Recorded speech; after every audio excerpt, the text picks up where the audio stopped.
Bakit nga ba pinuputok yung fuse? Ano? Bakit pumuputok yung board? Ayan. So sa ganito naman, actually madali lang eh. Dapat, alam lang natin kung paano yung flow ng power supply. So ito kasi, katulad niya, kung AC or DC, ang pan motor natin, katulad nito, pag DC ang pan motor, so dito siya kukuha ng supply. DC pan. Okay? So sa DC supply siya kukuha. Ngayon, kung AC, hindi siya tatawid doon sa diode natin. Dito siya kukuha. Ito yung AC pan. So dito manggagaling. Hindi siya aabot dito ha. Kapag AC pan motor, hindi dito manggagaling ang supply ha. Dito. Kapag ka DC ang pan motor, dito na yan. So sa DC out. Okay? So medyo maliwanag na ng konti ha.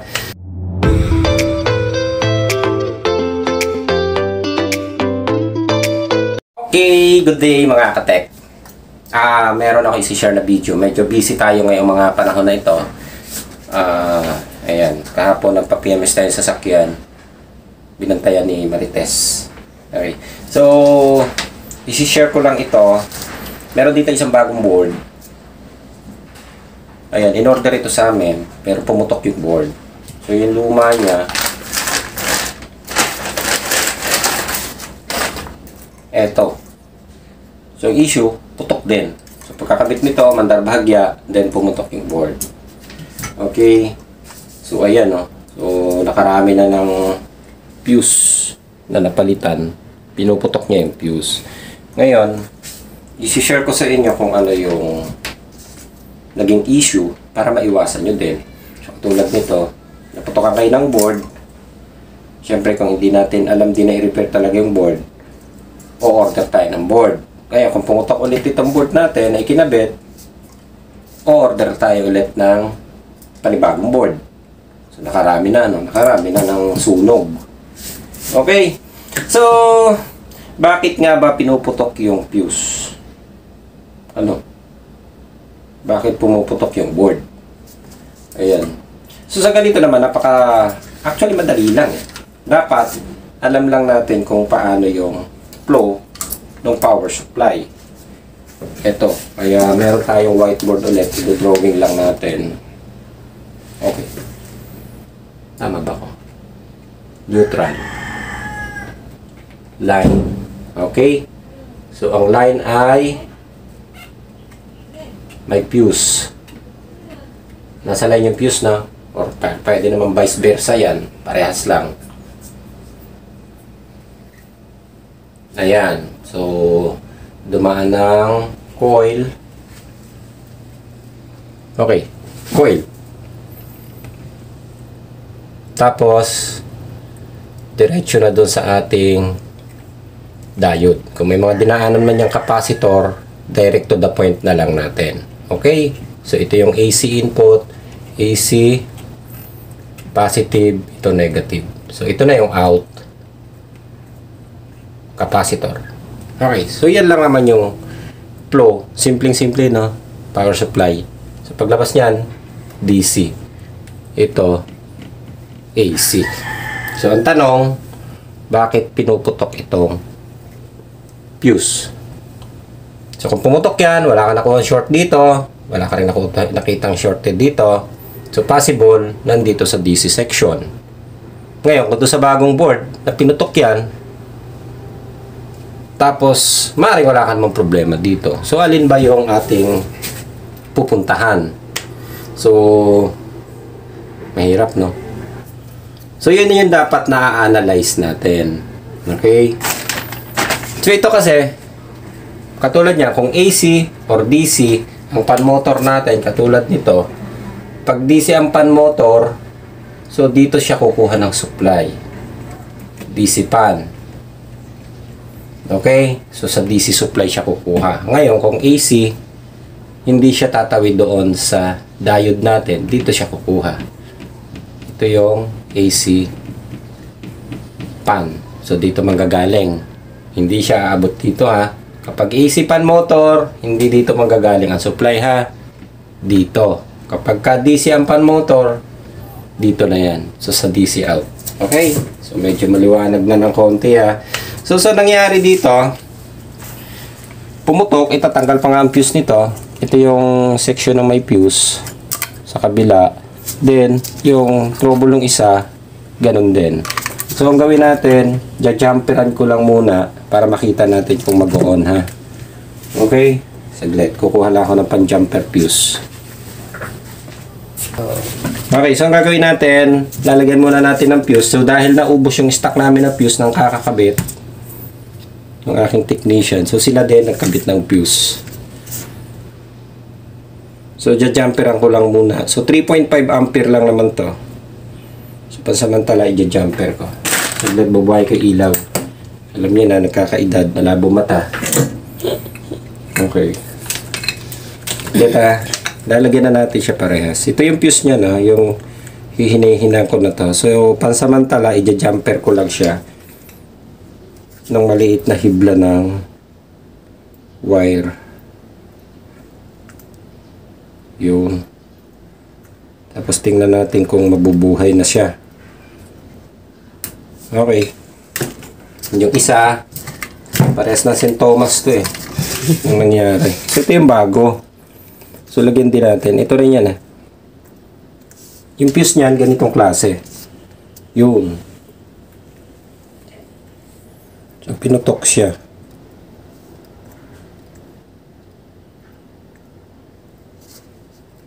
Okay. Ayan. So, ang gagamitin natin ay parehas kahit alin. So, unahin muna natin tong lumang board. Ay, mali. Ito. Ito ang input AC. Tapos, display board.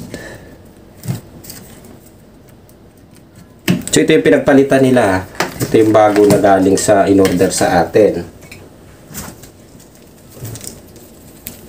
Kabitan natin ng AC. Ayan. Pag pumutok, sira. Ako, Diyos ko po. Yan.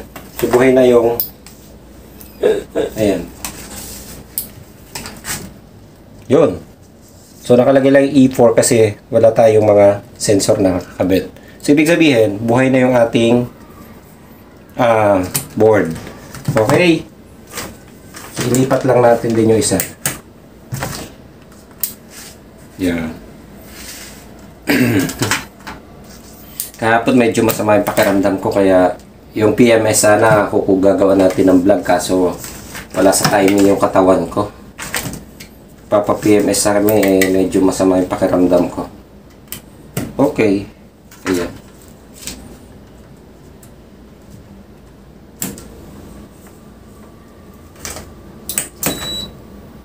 Anong pangalan ng pinag-PMS natin? Car World yata. Okay. Car Shoutout World. sa taga Marilao, Bulacan, Mitsubishi. Ayun. Car World. So, babalik ulit kami. Maayos naman yung pagkaka-PMS kasi binantay na rin. Ayan na, okay na rin siya. So, buo na ulit yung board na binili sa atin. Yung board nila na defective dati, buo na rin. So, ang problema lang din yung fuse. So, nagtaka sila kapag gina-assemble nila, sandali lang, pinuputok na yung board. Kumaandar lang siya. So, iyan. Babalik tayo ngayon ulit dito. Yung sabi ko nga, kapag ka DC, ang pan motor niyan, dito yan kumukuha ng supply sa DC section. So, after na nung capacitor, diode and capacitor. Kapag ka AC, dito yan. Hindi yan pwedeng lumampas doon. Kasi pag lumampas doon, magiging DC. So, kapag hindi pa siya lumampas, AC. Ay, ang pan natin is AC. Okay? Yan, tanggalin natin.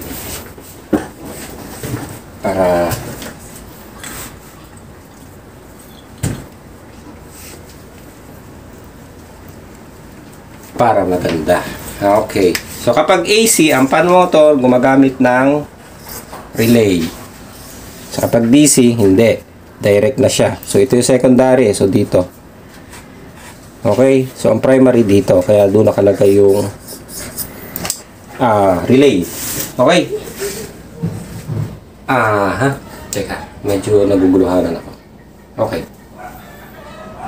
So, kung relay type siya, katulad yan, 2 terminal, dadaan siya ng switch. Yan. Switch sa. Okay, okay, dalawa na lang muna ang gagamitin natin. Ayan. So, relay yan. Relay. Para lang makita nyo yung ito, supply ng switch na to eh. Switch. So, switch galing ng system yan. Okay, huwag na muna natin pakialaman yan. Pero ito yung magsuswitch doon sa relay para mag-contact.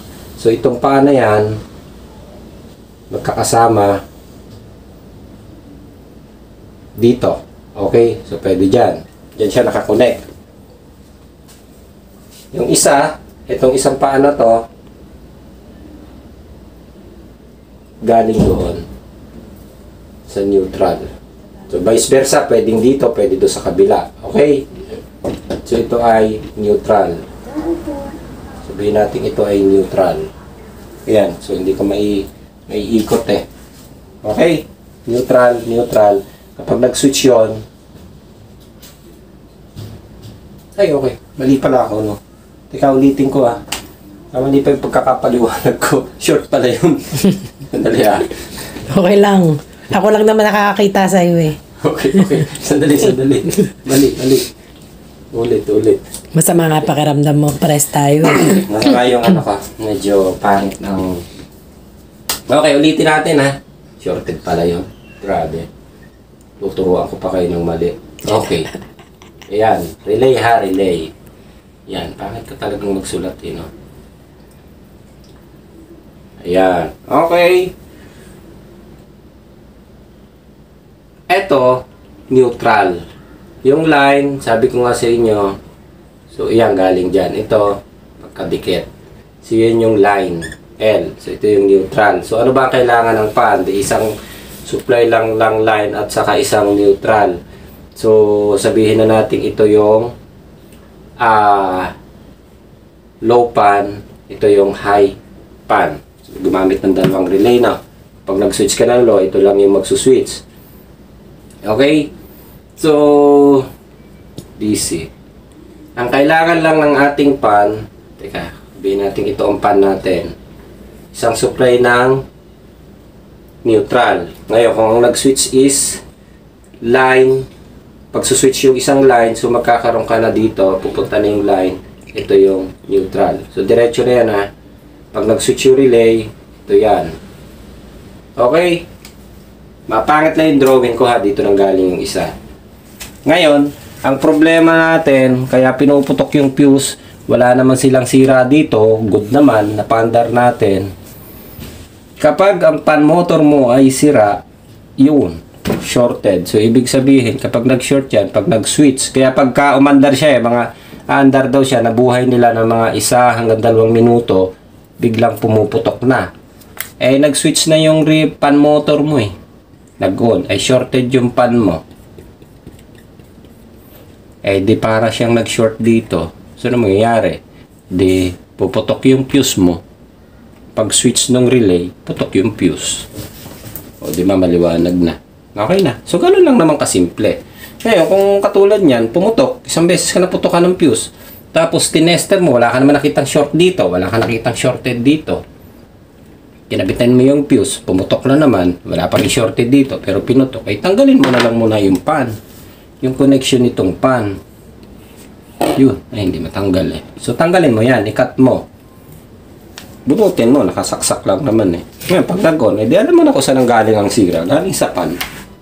So, hindi na kayo kung dito pa nga lang sana eh, kung na-determine na nila,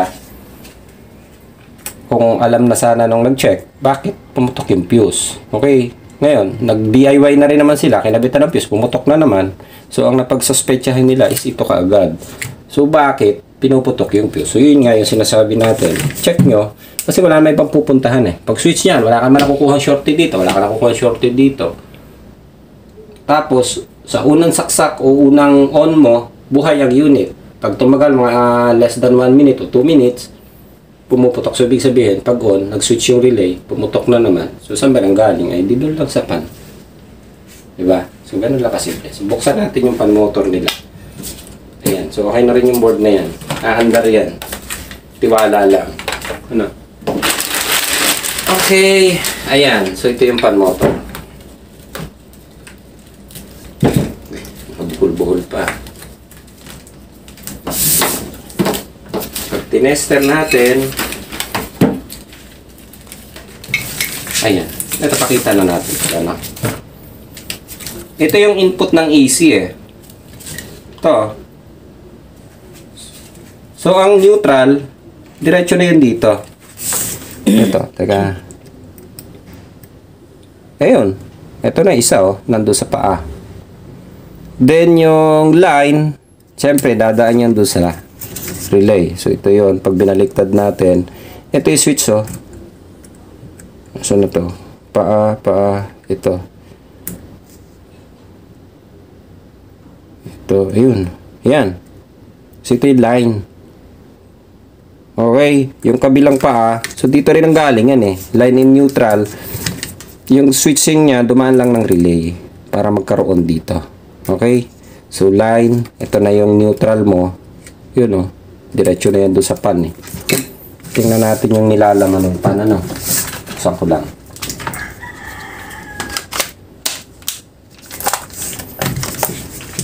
Madali lang baklasin to eh.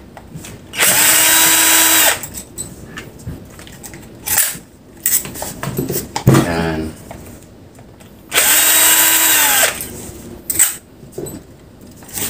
Okay. Pero ito pwede na may repair eh. Kaya lang, rewind ang ginagawa. Papakita lang natin para makita natin kung nasan yung problema.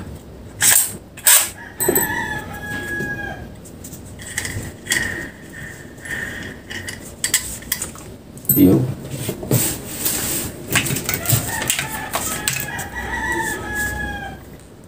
Okay, sisira yung ano ko. Cutter.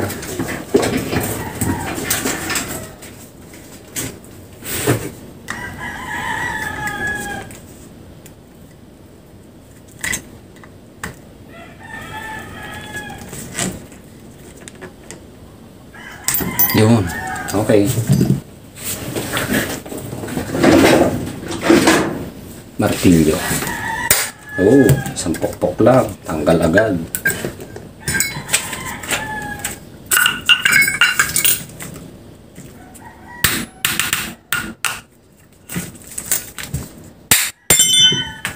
Yun ah. Pag binaklas yun, sunog oh. Kita na kagad natin. Okay, so kapag kaganyan, sunog ang pan, puputok talaga ng puputok ang fuse. Akala nyo kasi hindi siya connected. So, dito siya kumuha ng supply. So, ibig sabihin, connected siya doon sa fuse natin. Protection fuse. So, yun nga lang. Kasi kung sunog na siya, puputokin ang puputokin yan. So, kahit na ilang board ang gamitin mo, kahit na makasampu hanggang 100 pirasong board ka, puputok at puputok pa rin yan kung hindi natin alam kung saan yung mismong pinanggagalingan ng problema. O yan. So, maliwanag na. So, sayang. Diba, nakapag-request tayo ng board, pwede pa naman siyang remedyohan sana. Pero nandun eh. Tsaka, pabor naman sa'yo kasi may benta kang board eh. Ano? Yeah. So, ayun, ganun lang. Kaya i-senior na rin natin para lang maintindihan natin lahat na, ayun, so hindi tayo gagastos kagad ng board, or kung nakabili man tayo dahil kasama na sa quotation natin itong board. So, make sure lang na bago natin palitan yung board is planchado lahat yan. Okay, kung DC fan, check nyo dito kung may shorted kayo. Kung AC fan, check nyo rin dito kung wala kang shorted or something na grounded. So, yun naman, usually na-check naman eh. Kapag masyadong mababa resistance na nakuha mo or short na talaga doon sa terminal, magtaka na kayo. Pwede nyo naman buksan eh. Kung mga ganitong klaseng fan motor, pwede nyo siyang buksan. Madali lang din naman ibalik. AC. Ang problema na lang natin kapag ka DC. So sa DC, ganun din naman, mga naituro natin dati, pwede pa rin yung i-check. Tulad nito. 1, 2, 3, 4, 5. So usually, 5 terminal, di ba? Ground. Ito yung 15 volts. Ito yung 310. So, pag 310, dito naman yan nakakonect. Yun o, doon sa positive. Dito lang yan dumiretso. So, ganun din yan kapag ka nagkaroon kayo ng short doon sa pan, dito, shorted, ibig sabihin, yung papasok niya shorted din, ay di, yun din ang ida-damage niya. Kaya lang, ang problema kapag DC pan, minsan, nandadamay ng ibang spare parts. Yun lang. So, hindi siya katulad ng AC. Kapag ka nag-short to, etong secondary mo, or part ng DC, hindi siya apektado dahil yung short mo nandito lang. So, hindi na siya tumatawi dito. Dito lang. Pag nag-short, kapitan mo ng fuse, pumutok ulit. Kapit mo ng fuse, putok ulit. Kapalit ka ng board, puputok ulit. Kasi nandun yung sira mo. Okay? So, maliwanag na siguro tayo dito. So, sinare ko lang para lang, actually, simpleng-simple lang naman yung problema. So, sinare ko lang para maintindihan natin. So, siyempre, yung mga ganitong problema, kapag ka wala kang background ng electronics, hindi mo rin talaga makususundan pa. Pero, ayan, sikapin natin ituro sa inyo hanggang maintindihan nyo. Ano? Okay, ayos na tayo. Okay.